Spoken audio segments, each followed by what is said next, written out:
Bismillahirrahmanirrahim. Raditu billahi rabba wa bil islami dina wa bi Muhammadin nabiyya wa rasula. Raditu billahi rabba wa bil islami dina wa bi Muhammadin nabiyya wa rasula. Rabbi zidni ilma warzuqni fahma, amin. Urang teraskeun hancana halaman 284 enggak?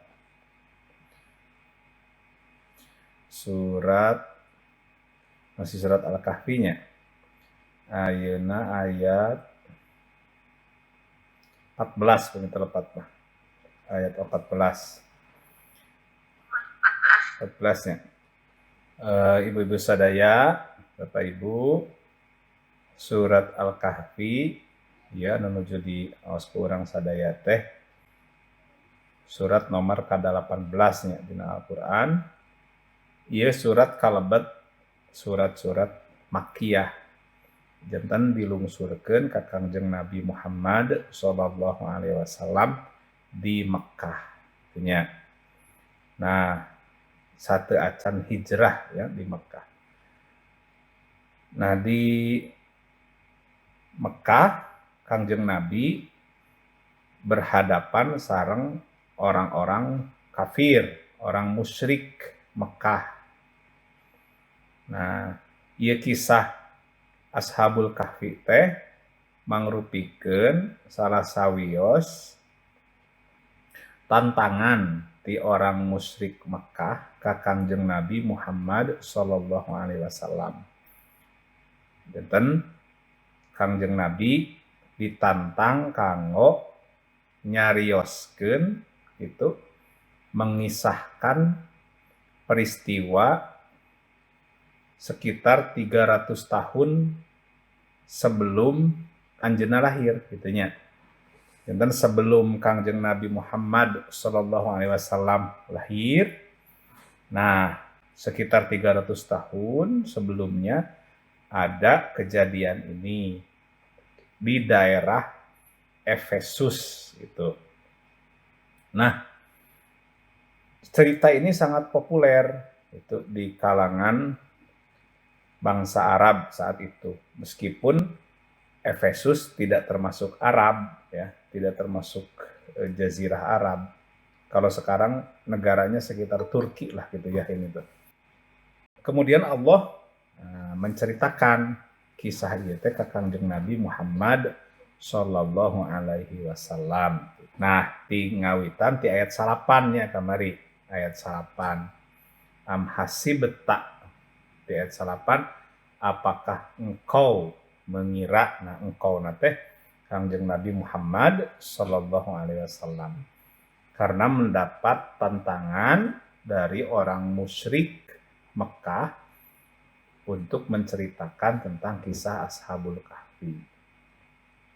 Nah, kemudian di ayat 8 nya kamari, ayat 8 diceritakan ayat 10, ayat 11, ayat 12 gitu. Nah, ayat 13 mangga ditinggal, maka di ayat 13 Bapak Ibu sadaya ayat kalimat nahnu naqussu 'alaika. Nah, gitunya. Nahnu naqussu 'alaika. Di ayat 13, kami kisahkan kepadamu Muhammad. Nah, itu. Janten ieu kisah Ashabul Kahfi teh Allah menceritakannya kepada junjungan kita Nabi Muhammad sallallahu alaihi wasallam. Nah, di ayat 14 kita lanjutkan. Allah bercerita begini. Warabatna ala qulubihim. Kami teguhkan hati mereka. Robato itu bisa bermakna tali gitu. Upami tali pageuh tah robat ribat ya. Aya robitoh. Aya organisasi robitoh. Nah, robitoh itu persatuan, ikatan gitu. Allah ikat hati mereka, para pemuda ini ya, Surah Allah bercerita kata Nabi Muhammad, kami teguhkan hati mereka. Idh qamu, ketika mereka berdiri. Maksud berdiri itu berpendirian gitu ya. Berpendirian. Nah, kalau dilihat di ayat 4, di nomor 488 di situ Bapak Ibu sadaya ada footnote, ada catatan ya. Di panghanapna ada footnote nomor 488, bangun dan menghadap Raja Dikyanus yang zalim dan sombong.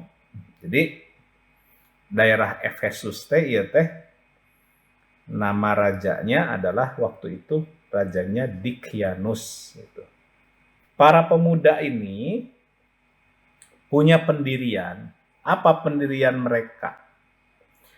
Faqalu, ketika mereka menyampaikan, ketika mereka berkata, Rabbuna Rabbus samawati wal ard. Tuhan kami adalah Tuhan yang mengurus as-samawat, langit, wal ardi, dan bumi. Lan nad'u'a min dunihi ilaha. Dan kami tidak menyeru Tuhan selain Dia. Ini kenapa ini ditekankan, diceritakan oleh Allah? Karena situasi yang dihadapi orang atau para pemuda ini dengan situasi yang dihadapi oleh Nabi Muhammad SAW itu sama, yaitu menghadapi masyarakat musyrik gitu. Nah, ari ciri khas kemusyrikan itu adalah Tuhannya banyak gitu. Ya, Tuhannya banyak. Makanya kata-kata para pemuda ini lan nad'u min dunihi ilaha. Ya. Kami tidak menyeru, kami tidak berdoa kepada ilah-ilah yang lain di bawah Allah.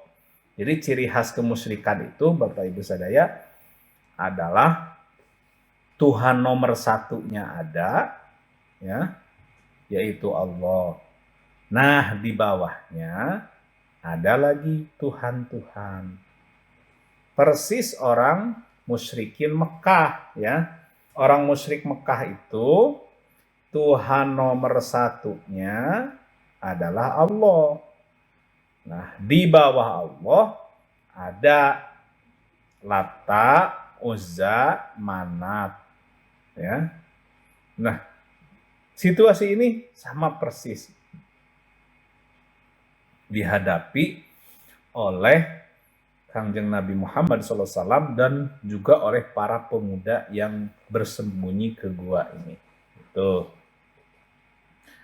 Nah, di akhir ayat 14 akan dilihat laqad qulna idzan syatata. Sungguh kalau kami berbuat demikian, artinya menyekutukan Tuhan, menyekutukan Allah, menganggap ada lagi Tuhan selain Allah.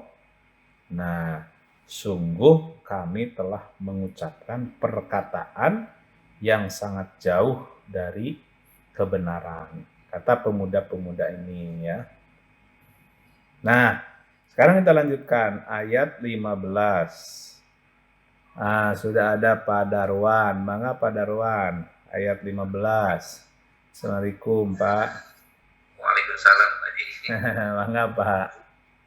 A'udzu billahi minasyaitonir rajim. Bismillahirrahmanirrahim.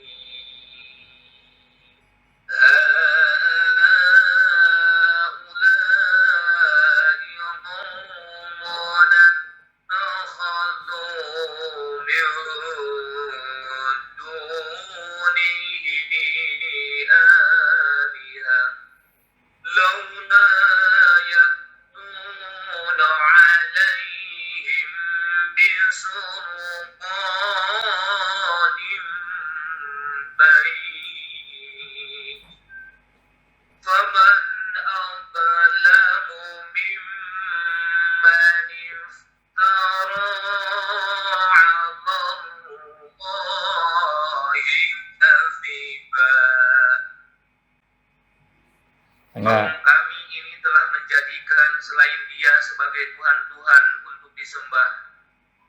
Mengapa mereka tidak mengemukakan alasan yang terang tentang kepercayaan mereka? Siapakah yang lebih zalim daripada orang-orang yang mengada-adakan kebohongan terhadap Allah? Nah, tur nuhun Pak Darwan. Nah, Bapak Ibu sadaya, di ayat 15 ini masih kata-kata para pemuda itu. Jadi lanjutannya dari ayat 14. Masih kata-kata pemuda itu. Mereka mengatakan haula'i qaumunat takhadhu min dunihi alihah. Haula'i, mereka itu qaumuna, kaum kami, masyarakat kami saat itu, ya, tetangga-tetangga kami itu kami orang mah. Kemudian siapa? Ya, itu orang-orang negara kami gitu, kalau negara itu menjadikan di bawah Allah itu min dunihi, ya, selain Allah atau di bawah Allah ada alihah. Ada Tuhan-Tuhan. Jadi ciri khas orang musyrik itu ke Allah percaya, tapi di bawah Allah ada alihah, ada Tuhan-Tuhan lain yang ditakuti, yang diharapkan pertolongannya. Nah, itu ciri khas orang musyrik. Ya, ke Allah ia berdoa, tapi juga di bawah Allah ada lagi yang dia minta tolong, yang dia takuti. Itu orang musyrik. Nah, kata pemuda-pemuda ini, itulah masyarakat kami, tetangga-tetangga kami, itu seperti itu kelakuannya di lemur teh. Nah, laula ya'tuna 'alaihim bisultanim bayyin. Ini. Mengapa mereka tidak mengemukakan alasan yang jelas tentang kepercayaannya itu? Artinya begini, mengapa mereka, para tetangga itu, tidak memberikan sultanim bayyin ini begini. Orang musyrik, Bapak Ibu sadaya, di mana-mana ge orang musyrik mah suka ngarang. Tidak ada catatan resmi. Contoh begini, ya. Kalau seseorang datang kalau di Indonesia nih ya, di Indonesia, ini yang paling mudah lah di Indonesia itu, salah satunya yang paling ditakuti adalah Ratu Pantai Selatan. Tuh yang paling ditakuti di Indonesia. Makanya kalau ke laut tidak boleh pakai baju hijau, sieun. Atau kalau nelayan tiap tahun mengadakan semacam acara pesta laut, karena mengharapkan. Tapi sholat juga iya mereka itu. Menyembah Allah iya ngakunya. Tapi takut juga ke Nyi Roro Kidul. Nah, itu persoalan Nyi Roro Kidul itu kan persoalan persangkaan saja. Tidak ada catatan yang jelas sebetulnya siapa sih tokoh ini gitu. Hanya kira-kira gitu. Hanya kira-kira saja. Itu. Nah, itu ciri khas kemusyrikan dimanapun, di zaman apapun, itu tidak ada sultanim bayyin. Kalau di istilah di ayat 15 ini, sultanim bayyin, alasan yang jelas. Sama termasuk kuburan-kuburan, ya. Kuburan-kuburan itu misalkan begini, di satu tempat ada makam yang dikunjungi, yang dianggap memberikan berkah gitu, ya, memberikan pertolongan. Nah, itu juga sama, ya, tidak ada sultanim bayyin, ngarang saja gitu, ngarang biasanya kuncena anu sok berkepentingan teh, ya. Nah, Ini sama persoalan yang dihadapi oleh para pemuda yang lari ke gua itu juga sama begitu. Masyarakatnya begitu. Maka di akhir ayat 15, faman azlamu mimman iftara 'alallahi kadziba. Ya, akhirnya ayat 15. Bagaimana, Pak? Bisa bertanya. Oh, mangga Pak Darwan, mangga. Mangga. Ya, ini yang berkaitan dengan ayat 15. Iya. Bahwa kebetulan di Sukaraja ini kan kami dekatnya dengan makam Bagaji gitu ya, Pak Haji. Ya. Ya, terus memang masyarakat di sana sih nggak terlalu respect sih, termasuk saya sendiri. Ya. Apa sih kan punya yayasan Pak Haji ya, yang di Sukaraja itu kan makam Bagaji. Nah, kebetulan kan kami sholatnya itu kan di masjidnya itu masjid punya yayasan. Nah, kami ikut sholat di sana. Nah, kami kan tidak tahu apa istilahnya urusan mereka. Kebetulan kan makam juga kami tidak tahu tentang urusan itunya seperti apa. Nah, itu bagaimana? Bagaimana Pak Haji? Nah, begini sebetulnya Pak Darwan hatur nuhun ya Pak. Hapuntenna bilih abdi tapi ini kan harus disampaikan ya. Dan ya, harus sampaikan ini. Karena persoalan yang dihadapi oleh Kanjeng Nabi Muhammad Shallallahu Alaihi Wasallam itu persoalan utama adalah kemusyrikan gitu. Dan kemusyrikan itu orang kafir Mekah gitu ya. Orang musyrik Mekah itu bukan orang yang tidak percaya kepada Allah gitu. Mereka percaya kepada Allah, hanya menganggap di bawah Allah ada tokoh-tokoh nih. Ada unsur-unsur yang bisa dipakai jembatan ya, yang bisa dipakai untuk ya dalam tanda petik perantara agar tercapainya keinginan-keinginan. Nah, sebetulnya begini, kalau melihat kasus ini nih, kalau melihat Ashabul Kahfi ini contoh terbaik lah ya. Kalau Ashabul Kahfi memang karena tidak bisa mengubah masyarakat, nih. Kalau bisa memang mengubah masyarakat, tapi kalau tidak bisa adalah menjauh. Ini contohnya, gitu.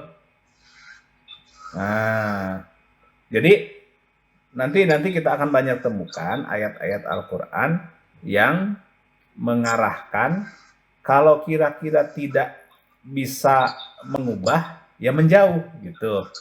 Ini di ayat 16 enggak? Sakantanan atuh ku Pak Darwan ayat 16. Ini contohnya gitu.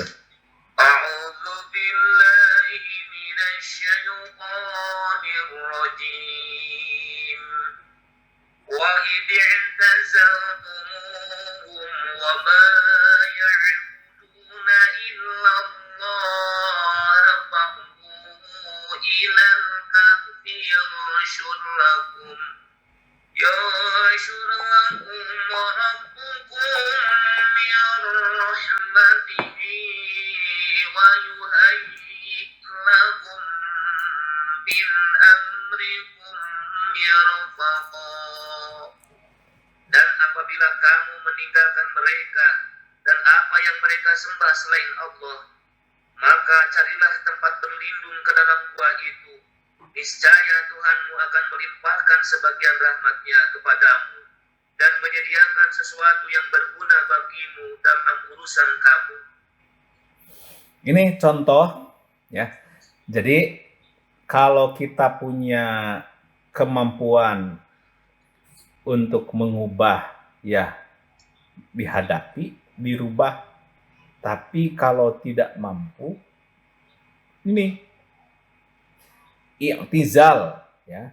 Wa idzi i'tazaltumuhum ya.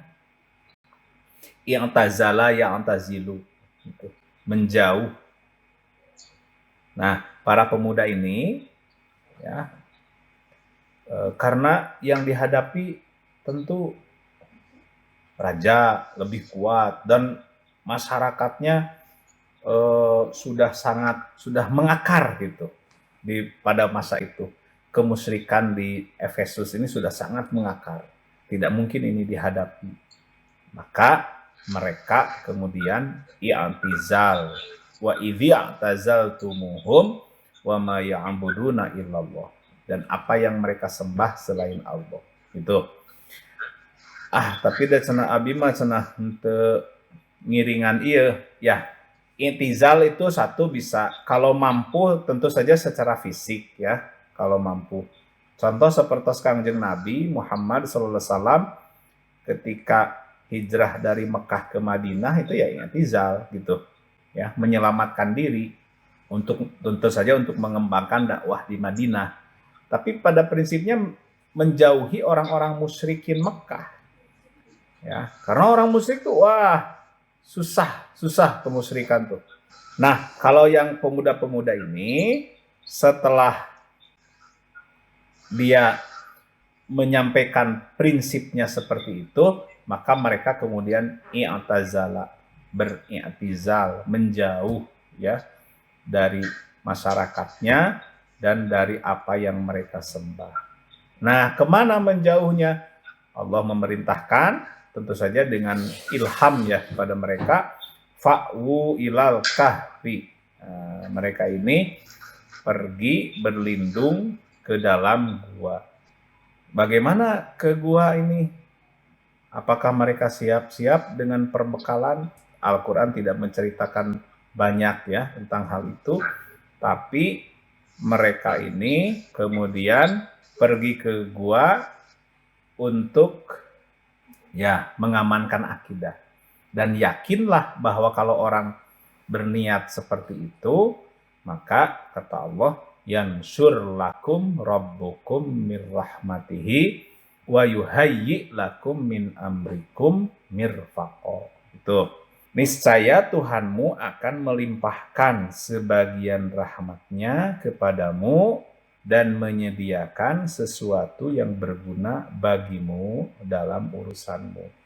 Begini Bapak Ibu sekalian, betul kata Pak Darwan tadi, banyak di tempat kita ini makam-makam yang dianggap keramat ya, makam-makam yang dan orang-orang soleh gitu, orang-orang soleh. Dan tantangan kemusyrikan itu justru karena yang disembah itu, yang ditakuti atau yang diharapkan rahmatnya itu adalah biasanya orang-orang soleh yang sudah meninggal gitu. Ya. Banyak jalur ke selatan tuh banyak sekali ya. Kalau Jogja nih ada Nyi Roro Kidul di selatan. Kemudian di utaranya keyakinan mereka ada yang menjaga di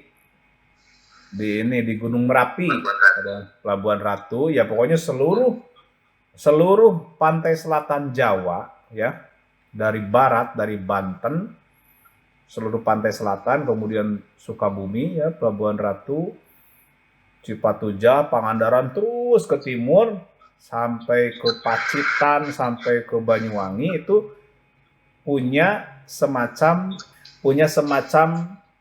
tradisi ya, atau keyakinan bahwa pantai selatan adalah penguasanya Nyi Roro Kidul. Dan itu sangat populer. Bung Karno bahkan dianggap punya hubungan khusus kan dengan Nyi Roro Kidul. Presiden Indonesia tuh banyaklah yang seperti itu ya. Nah, jadi ini penyakit lama sekali kemusyrikan tuh. Sejak zaman Nabi Nuh ya. Sejak zaman Nabi Nuh. Contoh begini, Bapak Ibu sadaya, silakan dibuka halaman 571, silakan.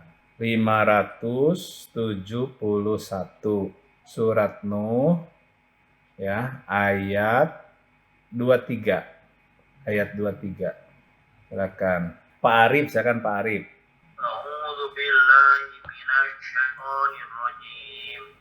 Bismillahirrahmanirrahim. Wa qalu la tadarunna alihatakum wa la tadarunna waddaw wa la wa la yaghutha wa ya'uqa wa nasra. Dan mereka berkata, jangan sekali-kali kamu meninggalkan penyembahan tuhan-tuhan kamu. Dan jangan pula sekali-kali kamu meninggalkan penyembahan Wad, dan jangan Suwa, Yagus, Ya'uq, dan Nasr. Ya. Waqalu, ya, halaman 571, Bapak Ibu sadaya, ayat 23. Waqalu, dan mereka berkata, ini tentang kaum Nabi Nuh. Jadi yang berkata di sini adalah kaum Nabi Nuh. La tadarunna, jangan engkau meninggalkan alihatakum, Tuhan-Tuhanmu. Kemusyrikan pertama terjadi itu di masa Nabi Nuh. Ya. Adam, zaman Nabi Adam belum ada kemusyrikan. Idris juga belum ada, dan memang populasi manusia juga baru sedikit ya. Kemudian, zaman Nabi Nuh mulai muncul kemusyrikan. Nah, inilah nama-nama Tuhan selain Allah yang disembah oleh kaum Nabi Nuh. Ya, di ayat 23. Namanya adalah Wad, Suwa, Yagus, Ya'uq, dan Nasr. Ini 5. Ini tidak diterjemahkan karena nama ini. Nama berhala ya, yang disembah oleh masyarakat kaum Nabi Nuh. Jadi Nabi Nuh itu dakwahnya adalah ketauhidan karena masyarakatnya musyrik. Nah, siapakah nama-nama ini? Ya. Di situ ada keterangan nomor 871. 871. Bu Siti Badriah mangga 871. Itu di halaman 573 justru posisinya. 871 ininya Pak? Ya, nomor di footnote-nya, footnote nomor 871. Wad, Suwa, Yakut, Ya'uq, dan Nasr adalah nama-nama berhala yang terbesar pada kabilah-kabilah kaum Nuh, yang semula nama-nama orang soleh. Nah, ya. Terima kasih Bu Sibat. Jadi kaum Nabi Nuh itu selain Allah yang mereka sembah, mereka juga menyembah 5 nama ini. Wad, Suwa, Yagus, Ya'uq, Nasr. 5. Siapakah mereka ini? Nah, Wad, Suwa, Yagus, Ya'uq, Nasr ini adalah nama berhala terbesar pada kaum Nabi Nuh yang semula nama-nama orang soleh. Semula nama-nama orang soleh. Itu. Jadi orang-orang soleh itu, Bapak Ibu sadaya, kalau sudah meninggal, punya potensi untuk bukan disembah sebetulnya. Makamnya dikunjungi, kemudian dianggap bisa memberikan berkah. Itu orang-orang soleh. Saya tidak menyalahkan Syekh Abdul Muhyi yang di Pamijahan, tidak menyalahkan Syekh Abdul Gorib, atau kalau di Sukaraja ada makam siapa yang dimakamkan di situ? Pak Arif, di Baganjing itu siapa? Itu makam para bupati Sukapura. Itu kan orang-orang hebat, orang-orang soleh gitu, ya. Termasuk dalam Sawidak kan ya, ada Ronnya. Nah, itu orang-orang soleh mereka tuh. Nah, tidak salah mereka. Yang salah adalah yang mengunjungi. Itu. Ya. Nah, kemusyrikan tuh, tapi kan saya mah menyembah mah tetap ke Allah. Abu Jahal juga begitu, ya. Abu Jahal juga tetap ke Allah. Kalau ditanya siapa yang menciptakan langit bumi, dia tetap menjawab Allah gitu. Nah, jadi kemusyrikan itu ketika seseorang mengharapkan berkah atau takut tidak mendapatkan berkah. Konon makam-makam itu rame dikunjungi kalau pileg ya, pileg. Kemudian lurah. Kemudian Kenapa Bapak Sadaya? Kenapa ini persoalan kemusyrikan? Gini, surat-surat Makkiyah, ini surat Nuh ya yang kita baca tadi, surat Nuh, surat Al-Kahfi, surat Al-An'am, surat itu semuanya tentang kemusyrikan, tentang Mekah, situasi Mekah. Gitu. Kenapa? Karena ini kemusyrikan itu menghancurkan, menghanguskan semua amal. Tuh. Coba sekarang surat Az-Zumar halaman 465 ayat 65. Juznya Pak Haji. Juz 24. Surat ke-39 ayat 65. Surat Az-Zumar ayat 65. Ada. Nah, silakan Pak Darwan lah ya. Ini karena yang langsung berinteraksi. Ada Pak ayat 65. Ada Pak. Nah. A'udzu billahi minasyaitonir rajim. Wa laqad uhiya ilaika wa ilal ladzina min qablik la in asyrakta la yahbatanna 'amaluka wa la takunanna minal khasirin. Dan sungguh telah diwahyukan kepadamu dan kepada nabi-nabi yang sebelummu. Sungguh, jika engkau mempersekutukan Allah, niscaya akan hapuslah amalmu dan tentulah engkau termasuk orang-orang yang rugi. Walaqad uhiya ilaika. Allah, Kanjeng Nabi, sudah diwahyukan kepadamu Muhammad. Nah, nanti Kanjeng Nabi Muhammad ya.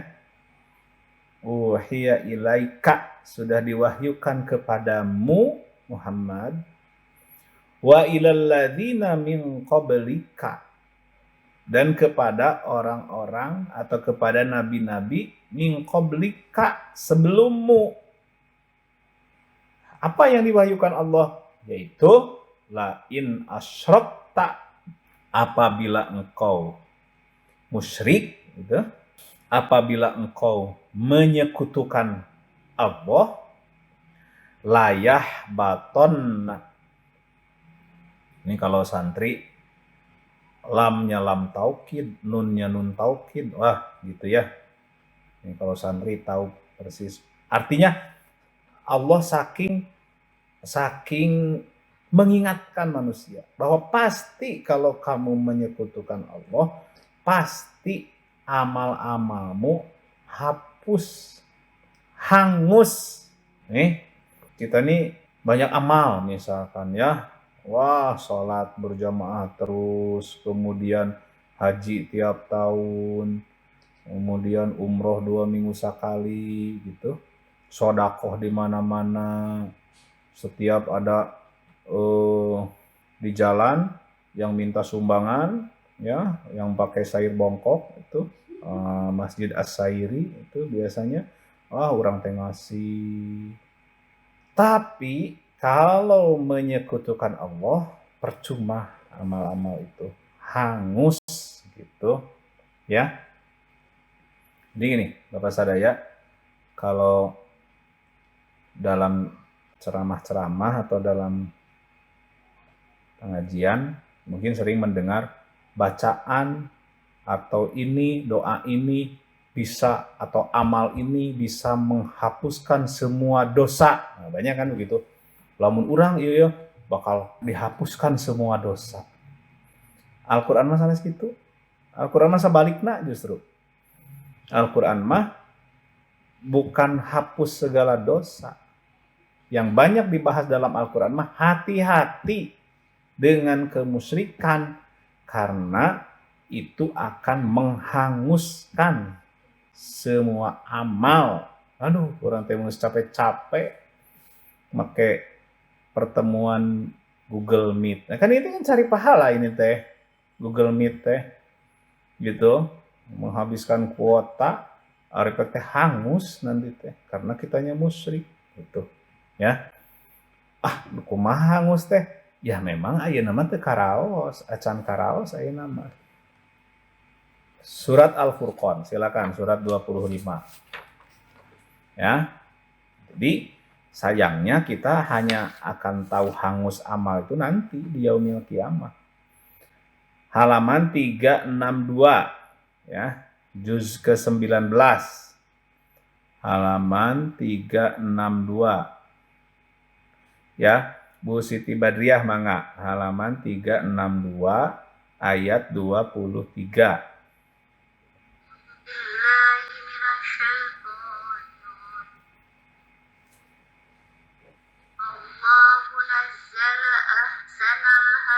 Bu, halaman 362 62.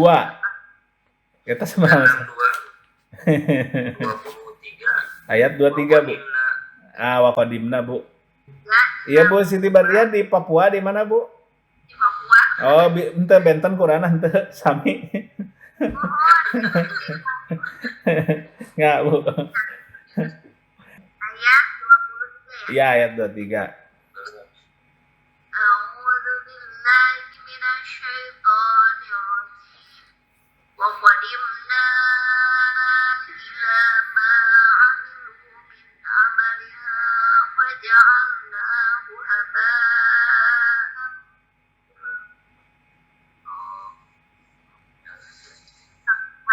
Perlihatkan segala amal yang mereka kerjakan. Lalu kami akan jadikan amal itu bagaikan buku yang Nah, ini Bapak Ibu sadaya, ini kalau dilihat dari atas ya, dari waqala alladziina la yarjuna liqa'ana itu terus sampai ke bawah. Ini cerita tentang orang musyrik Mekah ini. Nah, termasuk ancaman Allah kepada orang-orang musyrik itu di ayat 23. Wa qadimna ila ma amilu, dan kami akan memperlihatkan segala amal-amal yang mereka kerjakan. Ya. Kan nanti yaumil kiamah kita akan menghadapi hisab. Nah, semua amal akan diperlihatkan. Wa may ya'mal misqala dzarratin khairan yarah. Wa may ya'mal misqala dzarratin syarran yarah, akan diperlihatkan. Ya. Tapi kalau orang musyrik itu kata Allah, wa qadimna ila ma amilu min amalin, kami perlihatkan amal-amalnya. Kami ada catatannya, ada di buku catatan. Wah, sumbangan ini, sumbangan itu, membantu menjadi satgas Covid, itu relawan, wah ini itu. Nah, tapi kalau musyrik faja'alnahu haba'am mansura. Kalau musyrik kami jadikan itu sebagai debu yang berterbangan. Tidak ada artinya gitu ya. Jadi pentingnya ini karena ini pondasi gitu. Nah, kita tidak akan tahu seperti apa kemusyrikan kalau tidak belajar dari orang musyrik terbaik. Siapakah orang musyrik terbaik? Yaitu orang musyrik yang ada di masa Nabi Muhammad SAW. Dan itu tergambar dalam Al-Quran. Gitu. Jadi, kalau menurut saya begini, selama kita tidak serius dengan Al-Quran, maka selama itu pula kita tidak akan tahu persis apa itu kemusyrikan, dan kita pun tidak akan bisa bersikap gitu. Nah, maka langkah pertama adalah ini dibongkar dulu Qur'annya. Dibongkar. Sing jelas, sing tahu persis bagaimana orang musyrikin Mekah, perilaku orang musyrik Mekah. Gitu. Jangan sekedar menganggap orang kafir, ya, kafir teh sama dengan musyrik gitu. Oh, cenah kafir meluar Islam, ari musyrik kumaha gitu. Gini, kafir itu kan Abu Jahal tuh kafir, musyrik gitu, ya, musyrik. Ari eta cenah kumaha Nasrani, nanti itu surat Madaniyah. Kalau Nasrani, Yahudi, itu surat Madaniyah. Ya. Ini karena Rasul kan hidupnya kan dibagi dua periode. Ada Mekah, ada Madinah, ya. Nah, Mekah dulu harus dipelajari, yang Mekahnya dulu gitu. Al-Qur'an juga demikian, kita harus tahu mana yang Makkiyah, mana yang Madaniyah. Nih, Bapak Ibu sadaya yang saya kutip dari tadi, kesana kemari dari Al-Kahfi, dari ini, itu semua yang surat Makkiyah, ya. Belum ke Madaniyah, belum persoalan Nasrani bagaimana, persoalan Yahudi bagaimana. Kita akan sulit memahami itu selama persoalan dengan musyrikin Mekah sendiri kita belum clear gitu, belum jelas gitu.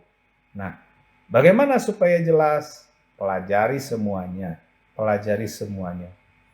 Al-Qur'an ini jangan lupa ya, yang populer menyebutkan jumlah ayatnya adalah 6.666 ayat. Makkiyahnya, ayat-ayat makkiyahnya sekitar 76%. Jadi lebih banyak Al-Qur'an itu berbicara tentang kemusyrikan, tentang orang musyrik Mekah daripada tentang Yahudi, tentang Nasrani, apalagi tentang Hindu, Buddha gitu. Itu sangat sedikit. Nah, kita ini mumpung masih diberikan kesempatan ya oleh Allah Subhanahu wa taala, diberikan usia, karena Bapak Ibu sadaya tidak ada satupun buku kitab yang menyatakan begini, kalau belum dibaca atau buku ini akan jadi penyesalan nanti. Tidak ada buku yang mengatakan begitu kecuali Al-Qur'an. Al-Qur'an mah menyebutkan Al-Qur'an ini akan jadi penyesalan bagi orang yang tidak memahaminya gitu. Wa innahu lahasratun 'alal kafirin. Al-Qur'an ini akan jadi bahan penyesalan nanti di alam barzah dan di yaumil kiamah. Kalau sekarang mah asa biasa we gitu ya. Bahkan si anu mah tara ngaji Quran ge cenah asa leuwih beunghar, cenah asa mobilna gonta-ganti gitu ya. Si anu mah tara maca Quran cenah tapi asa merekel wae karirna teh. Oh, paingan tos ti makam dalam sawidak, ya narugutan mereka dinya tetehnya. Nah, jadi gitu. Gitu, Pak. Nah itu, kita tuh sering tergoda. Ya. Jadi begini Bapak Ibu sadaya, apa motif atau apa dasar orang menyekutukan Allah? Dunia gitu ya, tentang rezeki itu kalau pikirannya fokus wae kana eta cenderung untuk musyrik gitu, cenderung musyrik ya. Maka Allah Subhanahu wa taala dalam Al-Qur'an berulang-ulang menyatakan Allahu yabsutur rizqa liman yasha'u wa yaqdiru lah. Allah membuka rezeki bagi yang dikehendaki dan menyempitkan. Sudah, soal rezeki mah yang ini dibuka, yang ini disempitkan, yang ini dibuka, yang disempitkan. Bukan karena alus ibadahna, enggak. Itu yang punya AP Getara Duha maju itu banyak itu Cina di Jalan Cihideng di Hajet itu tara tahajud maraju. Sudah, itu mah rezeki mah pembagian ya.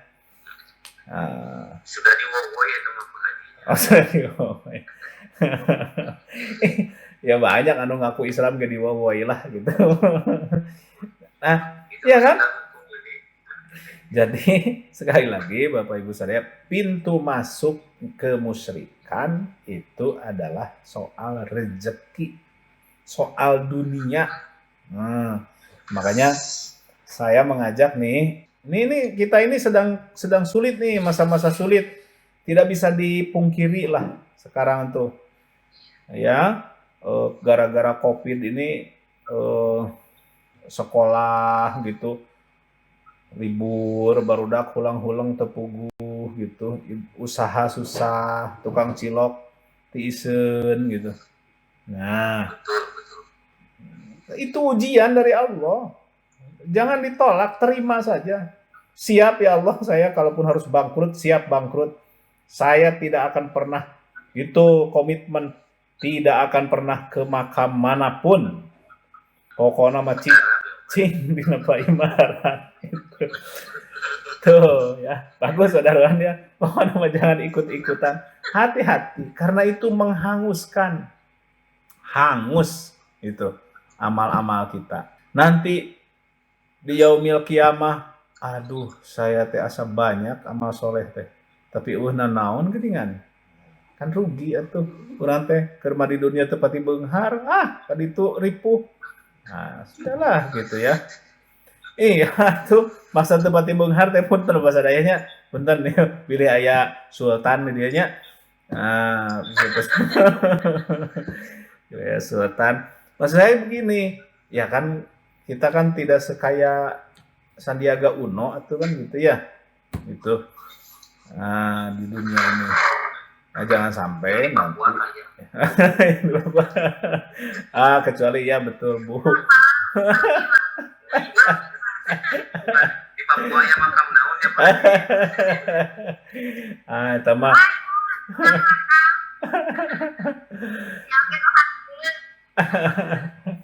Nah gitu Bapak sadayanya. Nah jadi sekali lagi nih tugas kita nih selama hidup ini adalah mempelajari Al-Quran. Pelajari, dan kita harus komitmen, harus punya tekad. Saya ingin semuanya, harus semuanya, memang harus muhit. Muhit itu menyeluruh, ya. Kalau bahasa komprehensif gitu, menyeluruh. Jangan cukup Quran teh tahu Yasin saja, tahu Waqiah hungkul gitu. Semua. Punten Pak Darwan, eta anu kamba ganjing saur abdi tara aya nu maca surat Al-Furqan, tara aya. Yasin lah rata-rata. Itu. Yasin rata-rata. Waqiah. Dan suping nate cu. Iya, paling banyak. Suping nate pemain Sasi Raja. Iya, begitu. Ini teh umat Islam Indonesia teh luar biasa ini, ya. Nah, anu penting mah pertama kita ini jangan larut dalam situasi seperti itu. Jangan terpengaruh. Dah biarkan. Tuh. Kita fokus mempelajari Al-Qur'an. Dan fokus mempelajari, mendekatkan diri, memantaskan diri untuk menjadi pengikut Kangjeng Nabi Muhammad Sallallahu Alaihi Wasallam, gitu ya. Nah itu Bapak Ibu sadaya, perantos setengah genepnya. Bu Siti Badriah mah tos Isa di itu mah di Papua mah punya. Nah itu. Nah, misalnya cekap sakitu anu kapihatur, insyaallah mingguan paeun ya orang lajengkeun surat Al-Kahfi. Shadaqallahul azim. Subhanakallahumma wa bihamdika asyhadu an la ilaha illa anta astaghfiruka wa atubu ilaik. Subhanakallahumma wa bihamdika asyhadu an la ilaha illa anta astaghfiruka wa atubu ilaik. Subhanakallahumma wa bihamdika asyhadu an la ilaha illa anta astaghfiruka. Assalamualaikum warahmatullahi wabarakatuh. Waalaikumsalam warahmatullahi wabarakatuh.